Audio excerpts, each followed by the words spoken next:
Le chant de mélancolie. Lorsque Zarathustra fit ses discours, il se tenait près de l'entrée de sa caverne. Mais sur ces dernières paroles, il se déroba à ses hôtes et s'enfuit quelques instants à l'air libre. « Ô senteur pur autour de moi !» s'écria-t-il, « au silence bienheureux autour de moi, mais où sont mes animaux ? Approchez, approchez, mon aigle et mon serpent. Dites-moi, mes animaux, ces hommes supérieurs, tous tant qu'ils sont, ne sentent-ils peut-être pas bon ? Ô senteurs pures autour de moi, c'est maintenant seulement que je sais et que je sens comme je vous aime, vous, mes animaux. Et Zarathustra dit une fois encore, je vous aime, mes animaux. Mais l'aigle et le serpent se blottirent auprès de lui lorsqu'il lui dit ces mots et levèrent les yeux vers lui. Ils étaient ainsi tous les trois réunis et ils humaient et reniflaient ensemble le bon air. Car l'air ici dehors était meilleur qu'auprès des hommes supérieurs. Mais à peine Zarathustra eut-il quitté sa caverne que le vieux magicien se leva, regarda autour de lui d'un air rusé et dit « Il est dehors !» Et déjà vous, homme supérieur, que je vous chatouille un peu de ce nom flatteur et laudateur pareil à lui, déjà mon terrible esprit de tromperie et de prestidigitation m'assaille, mon diable mélancolique. Lui qui est l'adversaire par essence de Zarathustra, veuillez l'en excuser. Or il veut faire des tours de magie devant vous. C'est justement son heure. C'est en vain que je lutte contre cet esprit mauvais. Pour vous tous, quels que puissent être les honneurs que vous vous donniez par les mots, que vous vous nommiez les esprits libres ou les véridiques, ou les pénitents de l'esprit, ou les déchaînés, ou les grands nostalgiques, pour vous tous qui souffrez du grand dégoût, tout comme moi, vous dont le vieux Dieu est mort et pour qui il n'y a pas encore de nouveau Dieu au berceau, dans les langes, pour vous tous, mon esprit mauvais, mon diable magicien est bénéfique. Je vous connais, vous les hommes supérieurs, je le connais, lui, je connais aussi ce monstre que j'aime malgré moi, ce Zarathustra, lui-même me fait souvent penser à un beau masque de saint. Pareil un curieux déguisement nouveau dans lequel se complaît mon esprit, le diable mélancolique. Il me semble souvent que j'aime Zarathustra au nom de mon esprit mauvais.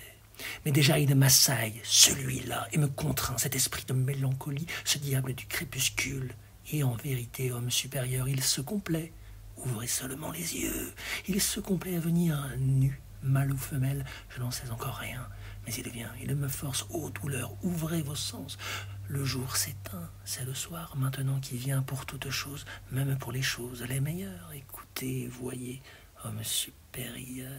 Quel diable est-ce, s'il est homme ou s'il est femme, cet esprit de la mélancolie du soir? Ainsi parlait le vieux magicien, puis il regarda autour de lui, l'air rusé, et prit alors sa harpe. Dans l'air où la clarté s'éteint, quand déjà la consolation de la rosée sourd vers la terre, invisible sans être entendue, car elle porte de doux souliers la rosée consolatrice, pareille à tous les doux consolateurs. Te souviens-tu, cœur brûlant, comme tu étais assoiffé jadis, de larmes célestes et de gouttes de rosée, brûlé et fatigué, tu avais soif, pendant que sur de jeunes sentiers d'herbe, de cruels regards du soleil, du soir, à travers des arbres noirs, couraient autour de toi, d'aveuglant regards de feu du soleil, heureux de faire mal, le prétendant de la vérité, toi, c'est ainsi qu'il se moque, non, un poète seulement, un animal rusé, pillard qui se glisse, qui doit mentir, contraint de mentir sciemment, volontairement avide de proie au masque bariolé, ce masque en soi-même, proie de soi-même. Ça, le prétendant de la vérité, non, rien qu'un fou, rien qu'un poète, au discours bigarré, criant à travers ses masques de fou, grimpant sur de mensonges et ponts de mots, sur des arcs-en-ciel multicolores, entre de faux ciels et de fausses terres, volant, errant de ça, de là, rien qu'un fou, rien qu'un poète. Ça, le prétendant de la vérité, non, pas silencieux, figé, lisse et froid, devenu image, non, statue de Dieu dressée devant des temples, un gardien de porte divine, non pas, mais ennemi de telle statue de la vérité, plus à son aise dans les brousses que devant les temples, plein de caprices, comme un chat, sautant à travers toutes les fenêtres, dans tous les hasards, tendant le nez vers toute forêt vierge, humant plein de désirs de langueur, que, dans les forêts vierges, parmi les bêtes de proie au pelage tacheté, tu es couru, pêcheur, plein de santé multicolore et beau, les babines lascives, bienheureux et moqueur, bienheureux et infernal, bienheureux et avide, de sang pillard, de faux filants aux aguets, ou bien pareil à l'aigle, qui longtemps, longtemps regarde fixement l'abîme, ses amis, ô comme ils tournoient, descendent, s'enfoncent toujours plus bas, en de profondeur toujours plus profonde, puis, tout à coup, piquant droit d'un vol qui plonge, se jetant sur des agneaux, d'un coup, en proie à la fringale, avide d'agneaux, irrité contre toutes les âmes d'agneaux, irrité, plein de colère, pour tout ce qui regarde à la façon des moutons, avec des yeux de mouton, la laine crépue, gris, avec le bon vouloir des agneaux, moutons, ainsi.